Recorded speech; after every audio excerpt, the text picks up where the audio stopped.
Hello everyone, good morning. एक बार फिर से आप सभी का क्रेजी जीके ट्रिक के डेली करंट अफेयर की सीरीज में स्वागत है। शुरू करेंगे हमारे सेशन को। आज हम 3 फरवरी के सभी इंपॉर्टेंट करंट अफेयर यहां पर डिटेल में डिस्कस करेंगे। एक एक फैक्ट, एक एक क्वेश्चन को आराम से नोट कीजिएगा। इंटरेस्टिंग सेशन है, एंड तक देखिए। पीडीएफ और मॉक टेस्ट आपको एप्लीकेशन पर मिल जाएंगे, तो क्रेजी जीके ट्रिक एप्लीकेशन को आप चेकआउट कीजिए। चलिए, सबसे पहला क्वेश्चन देखिए आज के करंट अफेयर का। ऑस्ट्रेलियन ओपन 2026 का मेंस सिंगल का खिताब किसने जीता है? तो लास्ट सेशन में हमने विमेन सिंगल की बात की थी, यहां पर हम बात कर रहे हैं मेंस सिंगल की। तो 4 टेनिस ग्रैंड स्लैम साल में आयोजित किए जाते हैं। सबसे पहला है ऑस्ट्रेलियन ओपन। तो यहां पर मेन सिंगल का खिताब जीता है कार्लोस अल्कराज ने। कार्लोस अल्कराज की बात करते हैं तो ये स्पेन से आते हैं, स्पेन के टेनिस प्लेयर हैं। इन्होंने फाइनल में सर्बिया के टेनिस प्लेयर नोवाक जोकोविच को हराया है। तो विनर हो जाते हैं मेन सिंगल में कार्लोस अल्कराज, और रनर अप हो जाते हैं मेन सिंगल में सर्बिया के नोवाक जोकोविच। दोनों को याद रखिएगा, इंपॉर्टेंट है। अब यहां पर एक और इंपॉर्टेंट फैक्ट यहां पर आपको पता होना चाहिए कि कार्लोस अल्कराज ने 7th ग्रैंड स्लैम जीता है, और इसके अलावा करियर ग्रैंड स्लैम पूरा करने वाले सबसे कम उम्र के टेनिस खिलाड़ी बने हैं। अब ये क्या होता है? देखिए, साल में 4 ग्रैंड स्लैम आयोजित किए जाते हैं। ऑस्ट्रेलियन ओपन, फिर आता है फ्रेंच ओपन, फिर आता है विंबलडन ओपन, और सबसे एंड में अमेरिकी ओपन। अगर कोई व्यक्ति है, कोई टेनिस प्लेयर है जो कि चारों ग्रैंड स्लैम जीत लेता है, या तो मेन सिंगल या विमेन सिंगल, तो फिर उसे करियर ग्रैंड स्लैम का टाइटल दिया जाता है। तो कार्लोस अल्कराज बाकी के तीनों ग्रैंड स्लैम में मेन सिंगल का खिताब पहले ही जीत चुके थे। वो कभी ऑस्ट्रेलिया ओपन में मेन सिंगल नहीं जीते थे, तो इस बार इन्होंने ऑस्ट्रेलिया ओपन में मेंस सिंगल का खिताब भी अपने नाम किया, और इस तरीके से करियर ग्रैंड स्लैम पूरा हुआ है कार्लोस अल्कराज का। और ये सबसे कम उम्र में करियर ग्रैंड स्लैम पाने वाले टेनिस प्लेयर हैं। किस देश से आते हैं? तो ये स्पेन से आते हैं। ओके, 2025 में लास्ट ईयर जब ऑस्ट्रेलिया ओपन हुआ था, तब जेनिक सिनर ने ऑस्ट्रेलिया ओपन जीता था। जेनिक सिनर इटली के हैं। इन्होंने फाइनल में अलेक्जेंडर ज़्वेरेव को हराया था। अलेक्जेंडर ज़्वेरेव जो कि रनर अप थे लास्ट ईयर, वो जर्मनी के टेनिस प्लेयर हैं। तो ये बेसिक फैक्ट है, इनको याद रखिएगा। Women single winner, runner up हमको पता चल गए। यहां पर हम अगर विमेन सिंगल की बात करते हैं, मेंस में तो हमको पता चल गए। विमेन सिंगल की भी बात कर लें तो एलिना रेबाकिना ने जीता था विमेन सिंगल का खिताब, जो कि कजाकिस्तान की टेनिस प्लेयर है। इन्होंने फाइनल में हराया था आरेना सबालेका को, यह बेलारूस की है। तो इसे तो हमने लास्ट सेशन में डिस्कस किया था। ऑस्ट्रेलियन ओपन के बारे में भी हमने बात की थी। इसकी शुरुआत 1905 में की गई थी, और ये हार्ड कोर्ट पर खेला जाता है। साल का पहला ग्रैंड स्लैम कौन सा है? ऑस्ट्रेलिया ओपन, ऑस्ट्रेलिया में आयोजित किया जाता है। विश्व आर्द्र भूमि दिवस हर साल किस तारीख को मनाया जाता है? यहां पर बात की जा रही है वर्ल्ड वेटलैंड डे की। विश्व आर्द्र भूमि दिवस यह हर साल मनाया जाता है 2 फरवरी को। कल इसे मनाया गया था। अब इंटरेस्टिंग इसलिए भी हो जाता है क्योंकि इसी दिन भारत में 2 आर्द्र भूमियों को वेटलैंड का दर्जा दिया, 2 वेटलैंड को रामसर साइट का दर्जा दिया गया था। हमने डिस्कस किया था, आगे बात करेंगे। अभी हम लेते हैं कि वर्ल्ड वेटलैंड डे कब मनाया जाता है। तो यह डे हर साल मनाया जाता है 2 फरवरी को। उद्देश्य क्या है? तो वेटलैंड के महत्व के बारे में लोगों को अवेयर करना। पूरे वर्ल्ड में जो वेटलैंड होते हैं, आर्द्र भूमियां होती है, वो बायोडाइवर्सिटी को बनाए रखती है। तो इन्हें प्रोटेक्ट किया जाना जरूरी है, इनका संरक्षण किया जाना जरूरी है। इसी उद्देश्य से लोगों को अवेयर किया जाए कि आप ऐसी आर्द्र भूमियों को सहेजें, उनकी रक्षा करें, संरक्षण करें। इसीलिए 2 फरवरी को हर साल वर्ल्ड वेटलैंड डे मनाया जाता है। वेटलैंड बायोडाइवर्सिटी को बनाए रखने के काम आते हैं, है ना। वाटर प्यूरिफिकेशन के लिए बहुत ही इंपॉर्टेंट है। क्लाइमेट कंट्रोल के लिए बहुत ही महत्वपूर्ण भूमिका निभाते हैं। 2026 में wetland and traditional knowledge celebrating culture heritage, यह थीम रखी गई है वर्ल्ड वेटलैंड डे की। 2 फरवरी को यह मनाया जाता है। आपको पता है यह 2 फरवरी की डेट ही क्यों चुनी गई? क्योंकि 1971 में जो रामसर सम्मेलन हुआ था ईरान के रामसर में, वो 2 फरवरी 1971 को हुआ था, और यहीं से कॉन्सेप्ट आया था रामसर साइट्स का, आर्द्र भूमियों के संरक्षण का। देखिए, डेट तो ये 2 फरवरी 1971 रामसर सम्मेलन की है, लेकिन पहली बार वर्ल्ड वेटलैंड डे को अनाउंस किया गया था यूनाइटेड नेशन जनरल असेंबली के द्वारा 2021 में। 2021 में इसे ऑफिशियली 2 फरवरी को मनाए जाने की घोषणा की गई थी। इंपॉर्टेंट क्या है वेटलैंड में? तो देखिए, वेटलैंड पृथ्वी के केवल 6% एरिया को ही कवर करते हैं, बहुत ही छोटा एरिया है, लेकिन फिर भी 40% बायोडायवर्सिटी, वर्ल्ड की जैव विविधता, इसको कंट्रोल करते हैं, सपोर्ट देते हैं वेटलैंड। प्राकृतिक रूप से फिल्टर के रूप में भी काम करते हैं, वाटर प्यूरिफिकेशन के रूप में काम करते हैं, जैसा कि मैंने आपको बताया। वेटलैंड कार्बन को भी ऑब्जर्व करते हैं, जिससे क्या होता है कि ग्लोबल वार्मिंग का जो खतरा है उसको कम करने में भी मदद मिलती है अगर हम वेटलैंड को सहेजते हैं तो। इंडिया में बात करें रामसर साइट की, तो वैसे तो रामसर कन्वेंशन जो है, जो सम्मेलन 1971 में हो चुका था और वहीं से कन्वेंशन की अवधारणा आई थी, लेकिन हमने पहली बार इसे साइन किया था 1982 में। इंडिया की पहली रामसर साइट में चिल्का लेक और Keoladeo national park, Chilika lake Odisha में है और केवलादेव नेशनल पार्क है राजस्थान में। ये पहले रामसर साइट है इंडिया में। अभी सबसे ज्यादा रामसर साइट है तमिलनाडु में। इंडिया में कितनी है? कल के सेशन में मैंने आपको बताया था, इंडिया में 98 रामसर साइट हो गई है। कल ही मैंने आपको बताया था कि पटना बर्ड सेंचुरी यूपी की और छारी डांड वेटलैंड, ये दोनों ही रामसर साइट में ऐड किए गए हैं और अब इंडिया में रामसर साइट हो गई है 98। पहले कितनी थी? 96, अब 98। इजी। आगे चलिए, ग्रेमी अवार्ड 2026 में बेस्ट ऑडियो बुक नरेशन और स्टोरी टेलिंग रिकॉर्डिंग कैटेगरी में किसे पुरस्कार प्रदान किया गया है? तो ग्रेमी अवार्ड यूएसए में दिए जाते हैं और संगीत के क्षेत्र में दिए जाने वाले वर्ल्ड के सबसे बड़े पुरस्कारों में गिने जाते हैं। इस बार ग्रेमी अवार्ड की एक कैटेगरी में, जैसे बेस्ट ऑडियो बुक नरेशन और स्टोरी टेलिंग रिकॉर्डिंग कैटेगरी, इसमें अवार्ड दिया गया है दलाई लामा को। स्ट्रेंज। अब आप बोलोगे दलाई लामा बौद्ध धर्म के धर्म गुरु हैं, दलाई लामा को अवार्ड दिया गया है? तो जी हां, दलाई लामा को इस कैटेगरी में अवार्ड दिया गया है। दलाई लामा इंडिया के धर्मशाला में निवास करते हैं, है ना। बौद्ध, जो तिब्बती बौद्ध हैं उनके धर्म गुरु हैं दलाई लामा। भारत ने शरण दे रखी है धर्मशाला हिमाचल प्रदेश में। तो दलाई लामा को ग्रेमी अवार्ड 2026 में बेस्ट ऑडियो बुक नरेशन और स्टोरी टेलिंग रिकॉर्डिंग कैटेगरी में अवार्ड प्रदान किया गया, ग्रेमी अवार्ड। इस बार जो ग्रेमी अवार्ड है ना, 68th ग्रेमी अवार्ड है। लॉस एंजलिस में यूएसए में इसका आयोजन किया गया। 68th ग्रेमी अवार्ड, एनुअल जो अवार्ड दिए जाते हैं सेरेमनी, इसका आयोजन किया गया। दलाई लामा 90 साल के और 90 साल की उम्र में यह उनका पहला ग्रेमी अवार्ड है। इनकी एक एल्बम है जिसका नाम है meditation the reflection of his holiness the Dalai Lama. इनकी एल्बम है। इस एल्बम को दिया गया है एक कैटेगरी में award, best audio book narration and story telling recording category. Normally इस एल्बम में दलाई लामा ने अपने संदेशों को व्यक्त किया। इनके जो संदेश है ना, इनके संदेशों के साथ भारतीय शास्त्रीय संगीत के साथ पूरे संदेशों को इस एल्बम में पिरोया गया। तो दलाई लामा को अवार्ड दिया गया। पहली बार एल्बम ऑफ द ईयर का ग्रेमी अवार्ड एक स्पेनिश लैंग्वेज एल्बम को दिया गया है। वैसे देखिए, संगीत के क्षेत्र के अवार्ड है, अगर किसी इंडियन को मिलता है तो इंपॉर्टेंट हो जाता है, अदरवाइज हम इसको छोड़ सकते हैं। लेकिन काफी सारी कैटेगरी है तो हम मेन कैटेगरी की बात कर लेते हैं, क्योंकि देखिए मेन कैटेगरी में पूछे जा सकते हैं। तो यहां पर एल्बम ऑफ द ईयर पूछा जा सकता है क्योंकि संगीत के क्षेत्र में दिया जा रहा है। तो एल्बम ऑफ द ईयर है डेबी तिरार मास फोटोस, यह बैड बनी की एल्बम है।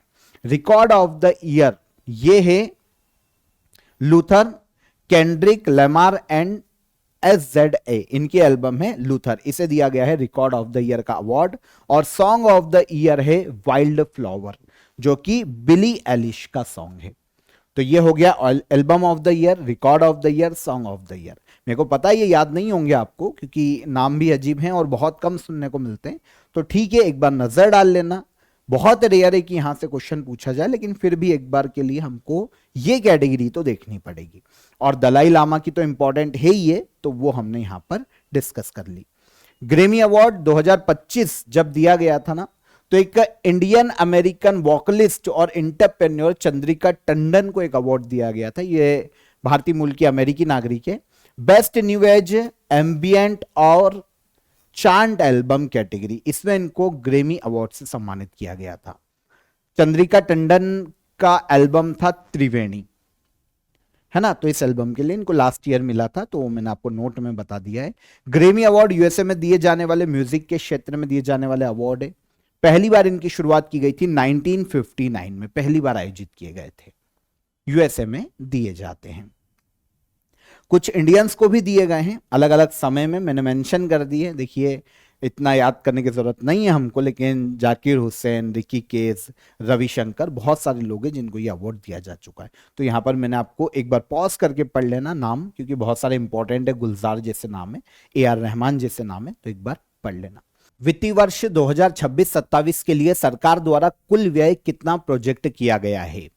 तो आप सभी को पता होगा, फाइनेंस मिनिस्टर निर्मला सीतारमन ने बजट पेश किया है 2026-27 के लिए, जिसमें हमारा टोटल एक्सपेंडिचर है 53.5 लाख करोड़ रुपए।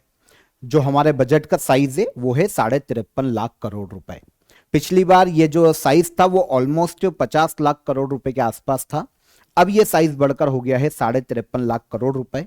बजट के बारे में जो बेसिक इंफॉर्मेशन है वो सारी हम यहां पर डिस्कस कर लेते हैं। देखिए बजट हर साल 1 फरवरी को आता है, पहले ये 28 फरवरी को आता था, लेकिन अब इसे 2017 में चेंज किया गया था, तब से ये 1 फरवरी को लागू कर दिया गया। 1 फरवरी को आता है। फाइनेंस मिनिस्टर निर्मला सीतारमन लगातार सबसे ज्यादा बजट पेश करने का रिकॉर्ड इनके नाम है। इन्होंने इस बार लगातार 9वीं बार बजट को पेश किया है। वैसे मोरारजी देसाई ने सबसे ज्यादा 10 बार बजट पेश किया है, लेकिन ये लगातार नहीं किया था। तो लगातार सबसे ज्यादा का रिकॉर्ड है निर्मला सीतारमन के नाम, 9 बार, जो हमारी अभी फाइनेंस मिनिस्टर है। पी चिदंबरम ने भी 9 बार बजट पेश किया है, तो पी चिदंबरम की बराबरी की है निर्मला सीतारमन ने। प्रणब मुखर्जी जो कि हमारे कभी फाइनेंस मिनिस्टर रह चुके हैं, इन्होंने 8 बार बजट को पेश किया था। अभी सबसे ज्यादा निर्मला सीतारमन जी ने पेश किया है, लगातार 9 बार। ठीक है, तो ये जो इस बार का इनका बजट भाषण था वो 83 मिनट का था, ये एक इंपॉर्टेंट फैक्ट है। और एक और इंपॉर्टेंट चीज कि इस बार का जो बजट है वो संडे को आया था। जब से हम आजाद हुए हैं केवल 2 ही बार, ये दूसरी बार है जब हमारा बजट संडे को लॉन्च किया गया है, क्योंकि इसके पहले 1999 में यशवंत सिन्हा ने संडे के दिन बजट को पेश किया था। अब दूसरी बार निर्मला सीतारमन जी ने यह किया है। देखिए हमारा जो टोटल एक्सपेंडिचर है, जो टोटल बजट का साइज या एक्सपेंडिचर एक ही होता है, यह 53.5 लाख करोड़ रुपए का है इस साल 2026-27 में। टोटल रिसिप्ट की बात करें, ऋण को छोड़कर, लोन को छोड़कर, तो यह 36.5 लाख करोड़ रुपए है।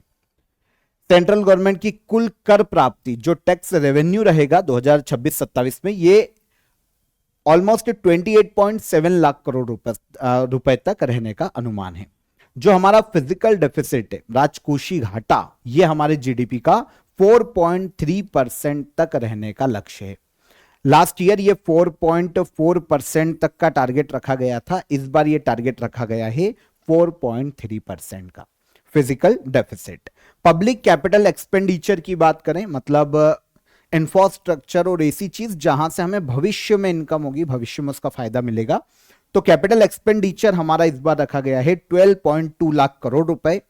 लास्ट ईयर जब बजट आया था तब ये 11.21 लाख करोड़ रुपीस था, जो कि अब बढ़ गया है 12.2 लाख करोड़ रुपीस। इसके अलावा जो हमारा जीडीपी ग्रोथ का अनुमान है इस साल, वो 7.4% की दर से हमारी जीडीपी ग्रोथ कर सकती है इस साल के फाइनेंशियल ईयर में 2026-27 में। इसके अलावा जो अलग अलग स्कीम्स में, अलग अलग क्षेत्रों में जो इन्वेस्ट किया जाएगा, रक्षा बजट रखा गया है 7,85,000 करोड़ रुपए का, यह हमारा रक्षा बजट है। पिछली बार ये 6,81,000 करोड़ रुपए का था, जो कि अब बढ़ाकर 7,85,000 करोड़ रुपए का किया गया है। इसके अलावा 20 नए नेशनल वाटर वेव, जो वाटर वेव से उनका निर्माण किया जाएगा, जो समुद्री जो हमारे जल मार्ग है, नेशनल वाटर वेव्स, उनका निर्माण किया जाएगा 20 नए। इसके अलावा हाई स्पीड रेल कॉरिडोर बनाए जाएंगे 7 नए, है ना, 7 नए हाई स्पीड रेल कॉरिडोर का निर्माण किया जाएगा, यह बजट में अनाउंस किया गया है। जल जीवन मिशन के लिए जो राशि बजट में दी गई है वो है 67,670 करोड़ रुपए जल जीवन मिशन के लिए। और इसके अलावा एक और इंपॉर्टेंट जो कि अभी नाम चेंज हुआ है, VBG रामजी मिशन, जो कि पहले मनरेगा के नाम से जानी जाती थी, अब इसका नाम है VBG रामजी मिशन। तो इसके लिए बजट में एलोकेट किए गए हैं 95,692 करोड़ रुपए। पहले मनरेगा में 100 दिन का रोजगार दिया जाता था, अब इसे बढ़ाकर जो नया नाम किया गया है उसमें 125 दिन की गारंटी रोजगार प्रदान की जाएगी। बजट का इसके लिए जो पैसा दिया गया है वो कितना बजट है, 95,692 करोड़ रुपए। तो बेसिक फैक्ट है बजट के, आई होप समझ में आए होंगे, शॉर्ट में मैंने आपको बताए हैं। एक इसका एमसीक्यू का वीडियो आपको क्रेजी जीके ट्रिक के यूट्यूब प्लेटफॉर्म पर मिल जाएगा, वहां पर आप जाके इसके एमसीक्यूज लगा लेना, ठीक है। ऑफर ऑफ द डे आप सभी को बता देता हूं, ऑल एग्जाम स्टडी मटेरियल को आप ज्वाइन कर सकते हैं। सभी एग्जाम के लिए इस कॉमन पैकेज को आप ज्वाइन कीजिए, हर एग्जाम में ये आपको हेल्प करेगा। ऐसे काफी स्टूडेंट है जो कि लगातार मल्टीपल एग्जाम्स के फॉर्म फिल करते हैं, मल्टीपल एग्जाम्स देते हैं, उन सभी के लिए रामबाण होने वाला है। तो डिस्क्रिप्शन में मैंने आपको इस कोर्स की लिंक दे दी है, वहां पर क्लिक कीजिए और आप इसे डायरेक्ट अवेल कर सकते हैं। एसएससी एग्जाम के लिए, दिल्ली पुलिस या इंडिया में जो अदर एग्जाम होती है स्टेट वाइज भी, सभी के लिए आप इस स्टडी मटेरियल पैकेज को ज्वाइन कर सकते हैं। डिस्क्रिप्शन में मैंने आपको लिंक दे दी है, इसके अलावा हेल्पलाइन नंबर मैंने आपको दे दिया है, इस पर आप कॉल कर लीजिए अगर आपको कोई भी क्वेरी है, कोई भी हर्डल आता है तो, ठीक है। आगे बढ़ते हैं।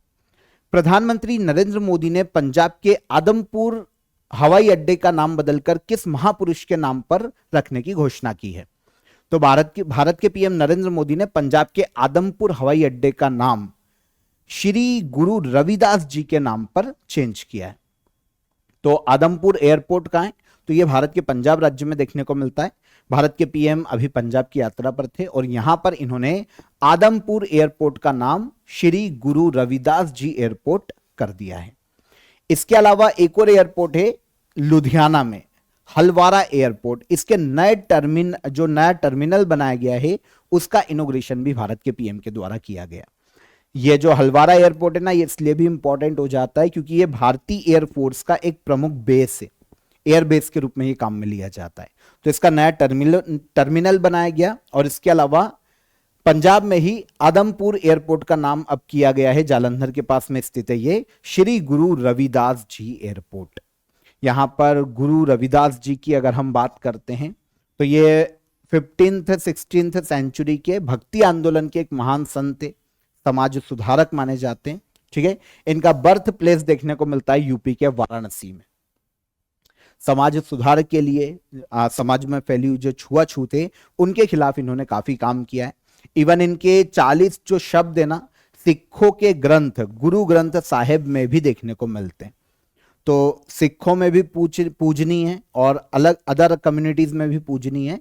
तो इस तरीके से गुरु रविदास जी के नाम पर किया गया है आदमपुर एयरपोर्ट का नाम। नया नाम क्या है? गुरु रविदास जी एयरपोर्ट, ठीक है। आगे आ जाए। चक्र सेंटर ऑफ एक्सीलेंस किस संस्था के द्वारा लॉन्च किया गया है?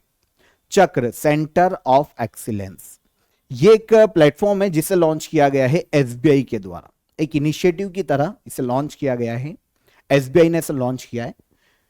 चक्र का उद्देश्य भारत में इकोनॉमिक ट्रांसफॉर्मेशन प्रोसेस के लिए जो सनराइज सेक्टर है उनको फंडिंग दी जा सके, उन्हें लोन दिया जा सके, फाइनेंशियल हेल्प दी जा सके।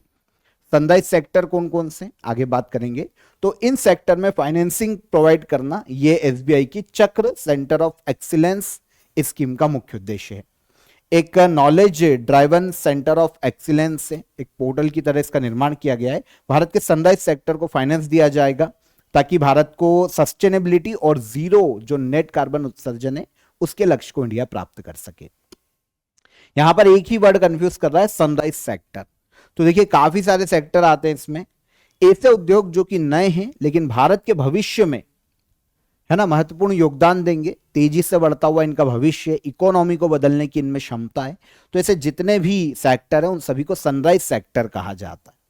फॉर एग्जांपल रिन्यूएबल एनर्जी, अभी तक तो ये पिछले 10 सालों में डेवलप हुई है, उसके पहले तो क्रेज नहीं था, लेकिन आने वाले समय में इंडिया की फ्यूचर को डिसाइड करेगी रिन्यूएबल एनर्जी, ग्रीन हाइड्रोजन, है ना, सेमीकंडक्टर, ई मोबिलिटी और चार्जिंग इंफ्रास्ट्रक्चर का development, data centre, advance cell chemistry battery या बैटरी, स्मार्ट इंफ्रास्ट्रक्चर और ऐसी जो भी चीजें जो कि हमारे फ्यूचर को डिसाइड करेगी वो है हमारी सनराइज सेक्टर। तो इस सेक्टर में लोन देने के लिए, फाइनेंशियल हेल्प देने के लिए जो भी कंपनियां स्टार्टअप सेक्टर में काम करती है उनको फाइनेंशियल हेल्प देना एसबीआई की इस स्कीम का मुख्य उद्देश्य है। तो स्कीम का नाम है चक्र, सेंटर ऑफ एक्सीलेंस। ये एसबीआई ने लॉन्च किया है। भारत में गवर्नमेंट सेक्टर का सबसे बड़ा बैंक है। 1955 में इसकी स्थापना की गई थी, कमर्शियल बैंक है। महाराष्ट्र के मुंबई में हेडक्वार्टर देखने को मिलता है और चेयरमैन है CS शेट्टी एसबीआई के। आगे चलिए, चर्चा में रहा रुसोमा संतरा महोत्सव किस राज्य में आयोजित किया गया। आर्ट एंड कल्चर से ये क्वेश्चन एसएससी में पूछा गया है। तो रुसोमा संतरा महोत्सव इसका आयोजन किया गया है नागालैंड में। नागालैंड का एक विलेज है जिसका नाम है रुसोमा विलेज, नागालैंड में। यहीं पर इस फेस्टिवल का आयोजन किया जाता है और इस बार 5th एडिशन इस फेस्टिवल का आयोजित किया गया। उद्देश्य क्या है? Village welfare, rural development, entrepreneurship को बढ़ावा देना, ऑरेंज ऑरेंज की खेती करने वाले जितने भी किसान हैं उनकी मेहनत को पहचान देना और इसके अलावा ऑर्गेनिक ऑरेंज को एक ब्रांड के रूप में स्थापित करना। यह उद्देश्य है रुसोमा ऑरेंज फेस्टिवल को आयोजित किए जाने का। तो स्पेशली ये नागालैंड के रुसोमा विलेज में ही आयोजित किया जाता है। इस बार 5th एडिशन है। रुसोमा विलेज जो है ना नागालैंड का, 570 परिवार है, उनमें से ऑलमोस्ट 470 परिवार ऑरेंज की खेती करते हैं। 6-7 सालों में संतरों के बाग को 100 हेक्टेयर तक बढ़ाना और सालाना 25 लाख ऑरेंज का उत्पादन करना इस गांव का लक्ष्य है। तो यहीं पर ऑरेंज की खेती को बढ़ावा देना, उसे नेशनल और इंटरनेशनली वहां के ऑरेंज को पहचान देना मुख्य उद्देश्य है रुसोमा ऑरेंज फेस्टिवल को आयोजित किए जाने का। आयोजन कहां पर? नागालैंड। मुख्यमंत्री ग्रामोत्थान योजना की शुरुआत किस राज्य में की गई है? मुख्यमंत्री ग्रामोत्थान योजना इसे शुरू किया गया है महाराष्ट्र राज्य में, गुजरात राज्य में, सही करना है इसको, गुजरात राज्य में। कहां पर? गुजरात में। मुख्यमंत्री ग्रामोत्थान योजना, नाम से समझ में आ जाएगा कि उद्देश्य क्या है। ग्रामों का उत्थान करना, गांव में इंफ्रास्ट्रक्चर को ऐसा डेवलप करना जैसे शहरों में है। तो शहरों में जैसी सुविधाएं होती है, चाहे वो रोड हो, चाहे हेल्थ सेक्टर हो, एजुकेशन हो, इन सभी को एक शहरी क्षेत्र के इंफ्रास्ट्रक्चर जैसा डेवलप करना, यह उद्देश्य है ताकि महात्मा गांधी का जो ग्राम स्वराज आत्मनिर्भर गांव, इसका जो सपना है उसे पूरा किया जा सके। तो गुजरात गवर्नमेंट ने मुख्यमंत्री ग्रामोत्थान योजना को लॉन्च किया है। गुजरात के सीएम भूपेंद्र पटेल ने इसकी घोषणा की है हाल ही में। पहले चरण में गुजरात के 141 तालुका मुख्यालय हैं, ऐसे गांवों को विकसित किया जाएगा और इन फ्यूचर 10,000 से अधिक आबादी वाले गांवों को भी इस योजना में ऐड किया जाएगा। हेल्थ इंफ्रास्ट्रक्चर, रोड, अंडरग्राउंड जो ड्रेनेज सिस्टम होता है उसे डेवलप करना, सोलर एनर्जी से चलने वाली स्ट्रीट लाइट को डेवलप करना, डिजिटल ई ग्राम बनाना, ये सारे के सारे उद्देश्य यहां पर पूरे किए जाएंगे। तो मुख्यमंत्री ग्रामोत्थान योजना किस राज्य सरकार के द्वारा शुरू की गई? तो इसे शुरू किया गया है गुजरात गवर्नमेंट के द्वारा।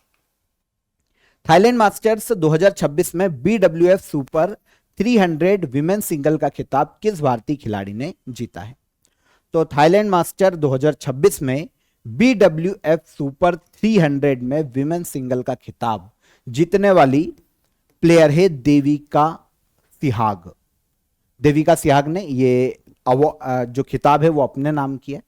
आपको पता होना चाहिए ये जो थाईलैंड मास्टर्स है ये प्रतियोगिता किसकी है? तो ये बैडमिंटन प्रतियोगिता है, क्योंकि जो वर्ल्ड बैडमिंटन फेडरेशन है वो इसका आयोजन करवाता है।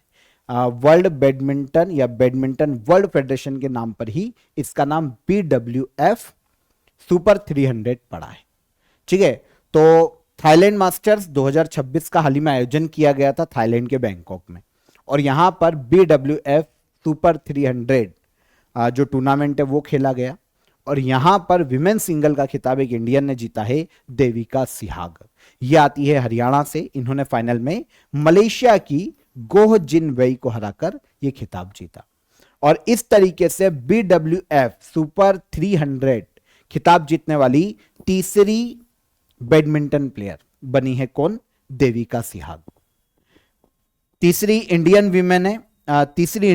विमेन बैडमिंटन प्लेयर है जिन्होंने BWF सुपर 300 का खिताब जीता है, क्योंकि इनके पहले सानिया नेहवाल और PV सिंधु भी यह खिताब जीत चुकी है इंडिया के लिए, और अब जीती है देविका सिहाग। तो आती कहां से? हरियाणा से। BWF सुपर 300 ये वर्ल्ड टूर, जो badminton world federation world tour की एक कैटेगरी है, पूरे साल भर चलने वाली अलग अलग कैटेगरीज में से एक है। ठीक है, जैसे देखिए अलग अलग कैटेगरीज अलग अलग लेवल पर आयोजित की जाती है। वर्ल्ड टूर फाइनल खेला जाता है, सबसे बड़ा टूर्नामेंट है BWF का, है ना, साल भर चलने वाले टूर्नामेंट में। इसके अलावा सुपर 1000 होता है, सुपर 750 होता है, सुपर 500, सुपर 300, सुपर 100। तो इस तरीके से बीच में आता है super 300। For example Thailand master, तो ऐसे गेम खेले जाते हैं। तो ये थाईलैंड मास्टर था 2026 का, थाईलैंड के बैंकॉक में आयोजित किया गया। इसमें सुपर 300 में विमेन सिंगल का खिताब जीता है देविका सिहाग ने, याद रहेगा। अब बैडमिंटन वर्ल्ड फेडरेशन ये बॉडी आयोजित करवाती है, तो पूरे वर्ल्ड में बैडमिंटन खेलों को गवर्न करने वाली संस्था है। बैडमिंटन खेलों का इंटरनेशनल लेवल पर आयोजन करवाती है। 1934 में इसकी स्थापना की गई थी। कुआलालंपुरम मलेशिया में इसका हेडक्वार्टर है, और कुनिंग पटामा जो थाईलैंड से आती है वो इसकी प्रेसिडेंट के पद पर है। लास्ट क्वेश्चन, चर्चा में रहा अग्नि परीक्षा संयुक्त अभ्यास किन दो बलों के बीच आयोजित किया गया? अग्नि परीक्षा यह एक जॉइंट एक्सरसाइज है जो कि इंडियन आर्मी और ITBP के मध्य में आयोजित की गई। किसके मध्य में? इंडियन आर्मी और ITBP। 2 फेज में इसका आयोजन किया गया है भारत के अरुणाचल प्रदेश राज्य में। पहला फेज 19 से 24 जनवरी तक हो गया था, दूसरा फेज 25 से 28 जनवरी 2026 तक आयोजित किया गया। तो 2 अलग अलग फेज में यह आयोजित हो चुका है, Indo Tibetan border police ITBP और इंडियन आर्मी के बीच में। उद्देश्य क्या है? तो देखिए दोनों के बीच में जवानों को आर्टिलरी है, तोप खाने, उनकी ट्रेनिंग देना इसका मुख्य उद्देश्य। आर्टिलरी ट्रेनिंग के लिए ही इसका आयोजन किया गया था, ताकि ITBP और इंडियन आर्मी दोनों के बीच में तालमेल को स्थापित किया जा सके किसी भी युद्ध की कंडीशन में। तो पहली तरीके का ये ऐसा इनिशिएटिव है इंडियन आर्मी का कि भाई तोप खाने रेजिमेंट और ITBP ये दोनों ने मिलकर फायरिंग का अभ्यास किया। तो आयोजन कहां पर, नाम क्या दिया गया? पहले तो ये तो नाम दिया गया है इस अभ्यास को अग्नि परीक्षा। आंसर ले लिया हमने। अग्नि परीक्षा संयुक्त अभ्यास का आयोजन इंडियन आर्मी और ITBP के बीच में किया गया। आयोजन का प्लेस कहां पर है? तो प्लेस है अरुणाचल प्रदेश राज्य। ओके, तो 3 फरवरी के सभी करंट अफेयर यहां पर डिटेल में हमने डिस्कस कर लिए। क्वेश्चन ऑफ द डे का आंसर ले लेते हैं। देखिए पहला क्वेश्चन क्या था कल हमारा? हाल ही में किन 2 आर्द्र भूमि को नए रामसर साइट के रूप में मान्यता दी गई? तो अभी हमने बात भी की है इसकी। पटना पक्षी अभ्यारण्य यह आता है यूपी में, और छारी डांड यह आता है कच्छ में। महाराष्ट्र की पहली महिला उप मुख्यमंत्री कौन नियुक्त की गई? तो यह बनी है सुनेत्रा पवार। हाल ही में ऑस्ट्रेलियन ओपन 2026 का विमेन सिंगल का खिताब किसने जीता? एलेना रेबेकिना। फादर थॉमस वी कुन्नोनकल का हाल ही में निधन हो गया। किस क्षेत्र से संबंधित थे? तो ये शिक्षाविद थे। भारतीय तटरक्षक दिवस हर साल किस तारीख को मनाया जाता है? तो 1 फरवरी को मनाया जाता है। 10वां मिसिंग यूथ फेस्टिवल कहां आयोजित किया गया? तो यह आयोजित किया गया मिसिंग यूथ फेस्टिवल असम राज्य में। भारतीय रेलवे ने 472 किलोमीटर मार्ग पर कवच 4.0 की शुरुआत की। यह स्वचालित ट्रेन सुरक्षा प्रणाली है। प्रसिद्ध मरु महोत्सव 2026 का आयोजन राजस्थान के जैसलमेर में किया गया। दूसरा भारत अरब विदेश मंत्रियों का सम्मेलन नई दिल्ली में आयोजित किया गया 10 साल के बाद। और चर्चा में रही टिहरी झील देखने को मिलती है उत्तराखंड राज्य में।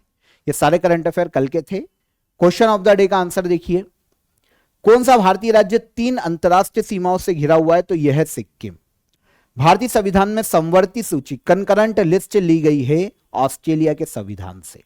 और मदर टेरेसा को 1980 में भारत रत्न से सम्मानित किया गया था। ये तीनों क्वेश्चन के हमारे आंसर हो गए। अब आज के question of the day, Bharat का सबसे बड़ा राज्य क्षेत्रफल के आधार पर कौन सा है? भारतीय संविधान का संरक्षक किसे कहा जाता है, और भारतीय राष्ट्र ध्वज को किसने डिजाइन किया था। तीनों क्वेश्चन के कमेंट में आंसर कीजिए। सेशन पसंद आया हो तो लाइक और शेयर करके जाइएगा, और चैनल पर पहली बार आए हो तो चैनल को सब्सक्राइब कर लो। कल फिर मुलाकात करेंगे नेक्स्ट डे के करंट अफेयर में, तब तक ख्याल रखिएगा अपना। जय हिंद, जय भारत।